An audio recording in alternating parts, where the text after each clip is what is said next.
Di video kali ini, saya akan membahas video reaksi penggaraman.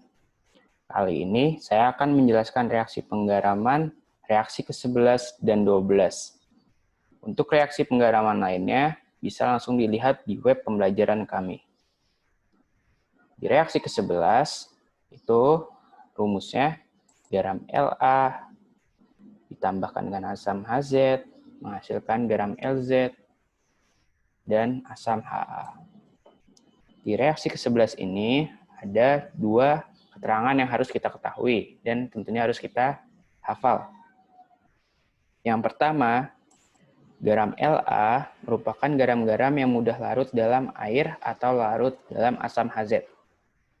Saya ulangi, garam La yang berada di ruas kiri merupakan garam yang mudah larut dalam air atau larut dalam asam Hz.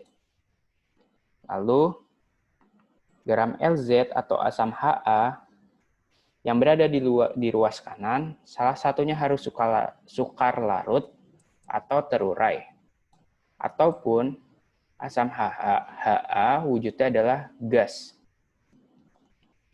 Saya ulangi, garam Lz atau asam Ha yang ada di ruas kanan, salah satunya harus sukar larut atau terurai.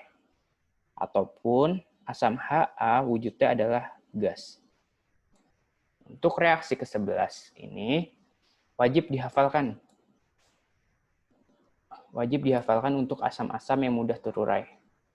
Contohnya, ada H2CO3, H2SO3, dan HNO2. Contoh yang pertama itu H2CO3.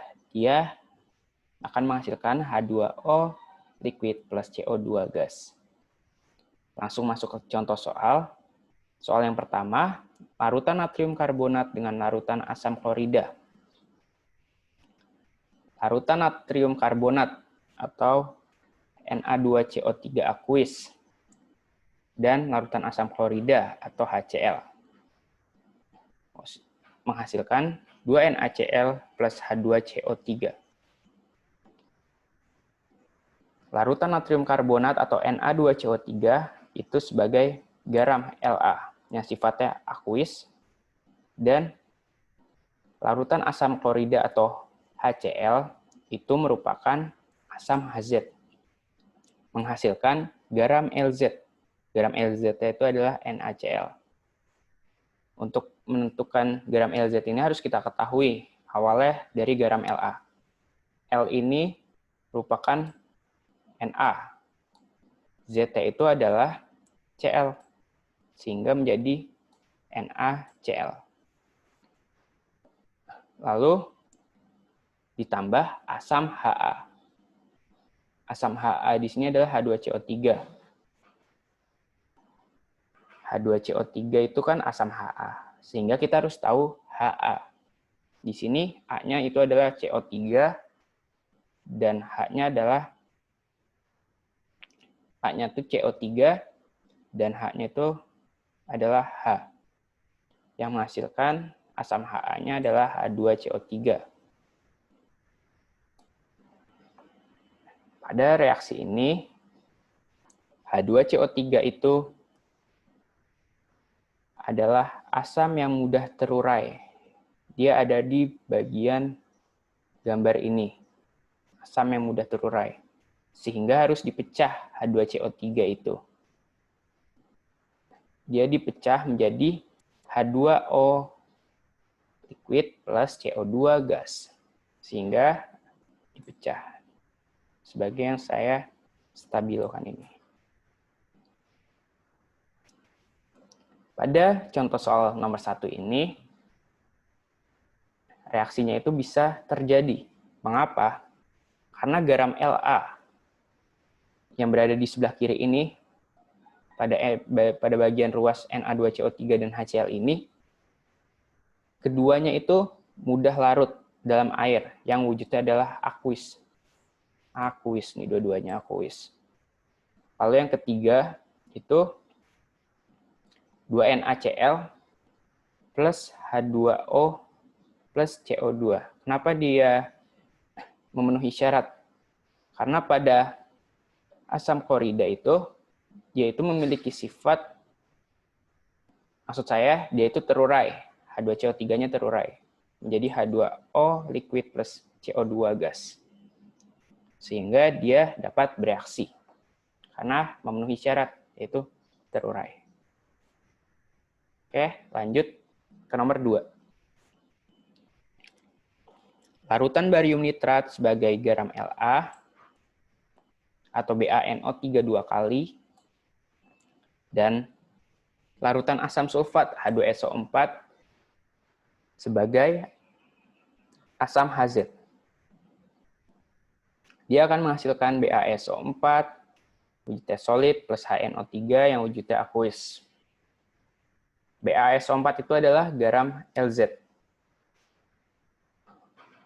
Untuk menyatukan garam Lz ini, perlu kita ketahui L dan Z-nya. Di sini, L itu bisa diketahui dari garam La. Berarti La itu adalah Ba. Dan Z itu bisa ketahui dari H2SO4, yaitu berarti SO4. Sehingga menjadi BaSO4. Ba memiliki valensi 2, SO4 2-, sehingga 2-nya sama-sama hilang. Lalu HNO3 itu adalah asam Ha. Maka kita perlu ketahui H dan A-nya. Di sini A-nya itu berada pada garam La. A-nya itu adalah NO3. Lalu H-nya itu berasal dari, bisa kita ketahui maksud saya, dari asam Hz. H-nya itu adalah H. Sehingga asam Ha adalah HNO3 yang sifatnya aqueous. Pada bagian kedua ini, pada nomor 2 ini dapat direaksikan. Mengapa? Karena BaSO4 ini sifatnya solid atau sukar larut dalam air. Seperti syarat di sini, garam Lz atau asam Ha salah satunya harus sukar larut atau wujudnya solid. Berarti memenuhi syarat, maka dapat bereaksi. Untuk nomor 1 dan 2, jika sudah mencapai reaksi yang benar, maka jangan lupa untuk disetarakan. Antara ruas kiri dan ruas kanan harus sama. Lalu nomor 3, larutan magnesium sulfat atau MgSO4 aqueous dengan larutan asam klorida HCl yang sifatnya aqueous. Larutan magnesium itu sebagai garam La dan larutan asam klorida itu sebagai HCl atau asam Hz seperti di rumus tadi. Dia akan menghasilkan 2MgCl2 aqueous plus H2SO4. Setelah mereaksikan saja kita sudah tahu di ruas kanan itu dua-duanya itu sifatnya aqueous. Padahal di dalam reaksi ke-11 ini yang diminta garam Lz atau asam Ha yang berada di ruas kanan seperti MgCl2 dan H2SO4 itu harus sukar larut atau terurai.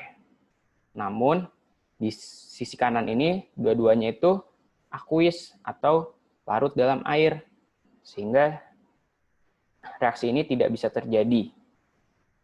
Jadi dua larutan magnesium sulfat dengan larutan asam klorida itu tidak bereaksi, karena garam dan asam di ruas sebelah kanan seluruhnya mudah larut. Lalu soal keempat, larutan tembaga 2 sulfat dengan larutan asam nitrat. Larutan tembaga 2 sulfat atau CuSO4 dan larutan asam nitrat atau HNO3 menghasilkan CuNO3 2 aqueous plus H2SO4 aqueous. Ini kasusnya sama seperti soal nomor 3, yaitu sisi kanannya sama-sama mudah larut dalam air atau aqueous, sehingga tidak memenuhi syarat pada reaksi pada poin kedua ini. Yang diminta itu sebelah kanan itu harus sukar larut atau terurai, ataupun asamnya itu, asam Ha-nya wujudnya adalah gas. Tapi pada bagian ini CuNO3 2 aqueous plus H2SO4 aqueous, atau keduanya mudah larut dalam air, sehingga reaksi ini tidak bisa terjadi. Jadi, larutan tembaga 2 sulfat dengan larutan asam nitrat tidak bereaksi, karena garam dan asam di ruas sebelah kanan seluruhnya mudah larut. Lalu kita lanjut ke reaksi ke-12. Reaksi ke-12 ini memiliki rumus garam La plus basa MOH menghasilkan garam Ma plus basa LOH. Pada reaksi ke-12 ini, ada dua ketentuan yang harus dipahami dan dihafal juga.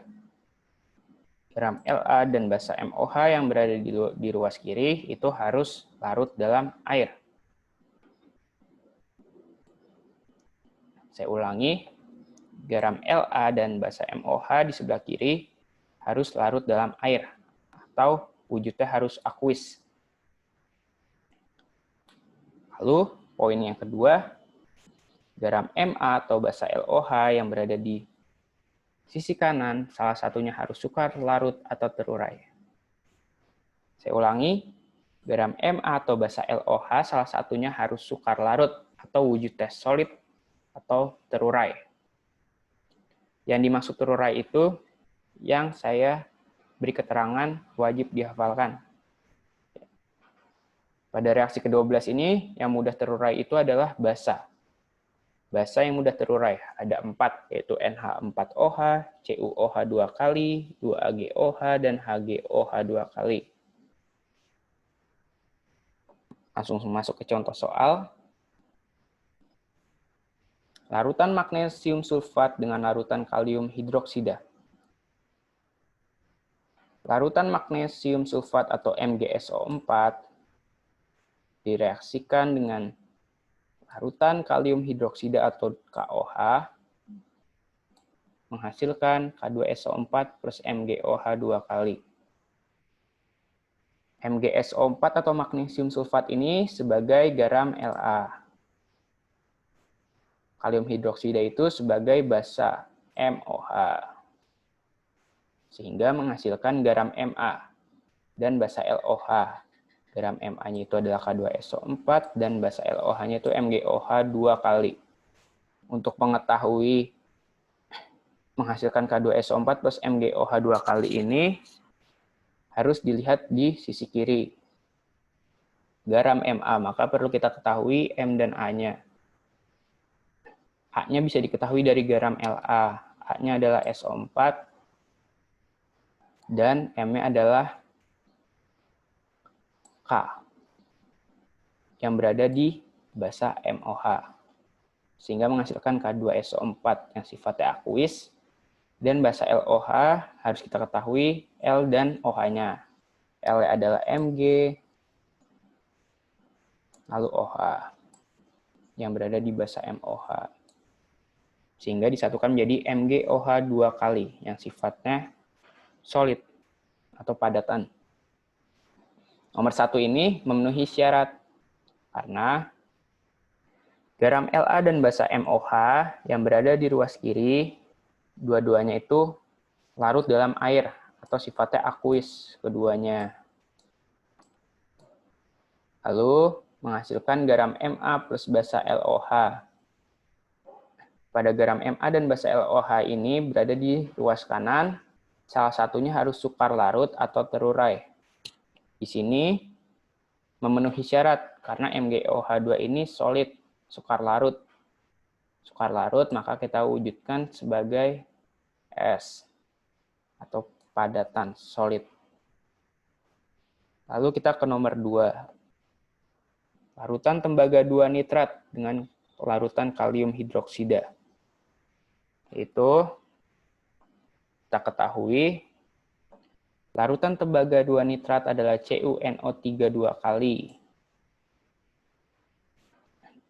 Direaksikan dengan larutan kalium hidroksida atau KOH. Menghasilkan KNO3 plus CuOH 2. Di sini Garam La-nya itu adalah CuNO3 2 kali yang sifatnya aqueous. Lalu basanya itu adalah KOH, aqueous. Garamnya itu, atau garam Ma-nya itu KNO3 aqueous. Basa LOH-nya itu adalah CuOH 2 kali.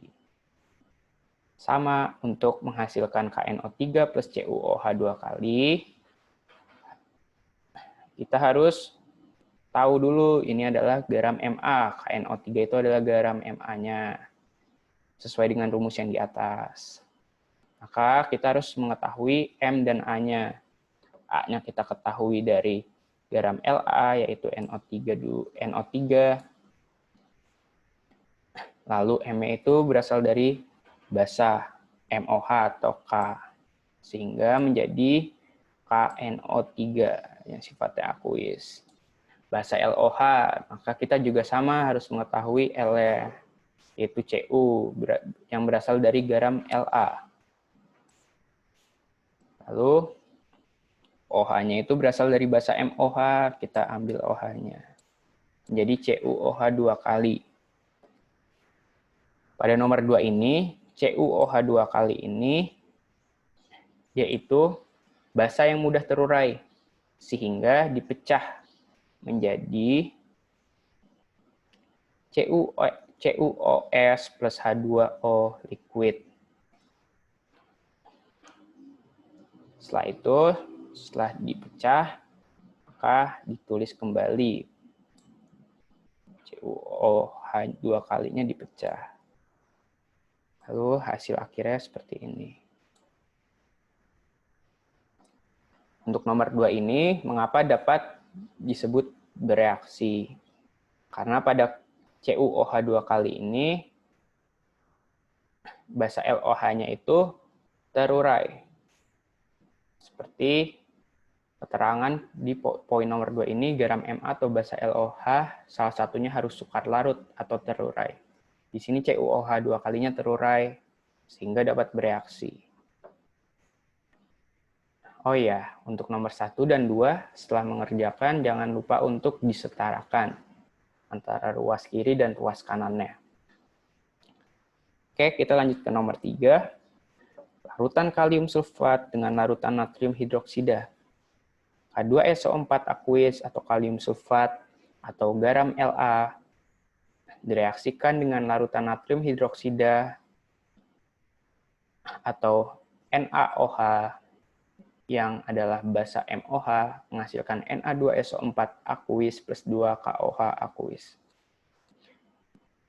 Dari menghasilkan ini bisa diketahui garam dan basa di ruas kanan ini memiliki sifat aqueous atau mudah larut dalam air. Sehingga tidak memenuhi ketentuan pada keterangan di atas. Mengapa? Karena Na2SO4 plus 2 KOH itu mudah larut dalam air. Sedangkan yang diminta itu salah satu garam Ma atau basa LOH harus sukar larut atau terurai. Sehingga larutan kalium sulfat dengan larutan natrium hidroksida tidak dapat bereaksi karena garam dan basa di ruas sebelah kanan seluruhnya mudah larut. Oke, nomor 4. BaNO3 2 kali aqueous plus SrOH 2 kali aqueous menghasilkan SrNO3 2 aqueous plus BaOH 2 kali aqueous. Ini juga sama seperti kasus nomor 3. Sisi sebelah kanan antara garam dan basanya itu menghasilkan nyawa yang aqueous. Sedangkan dari syarat tadi diminta sisi kanan itu harus salah satunya itu sukar larut atau terurai. Sehingga reaksi ini tidak dapat terjadi. Karena garam dan basa di ruas sebelah kanan seluruhnya mudah larut. Sekian penjelasan reaksi penggaraman ke-11 dan 12. Mohon maaf jika ada salah kata atau kata-kata yang kurang mengenakan. Sekian video penjelasan pembelajaran reaksi penggaraman 9-12. Sekian, terima kasih.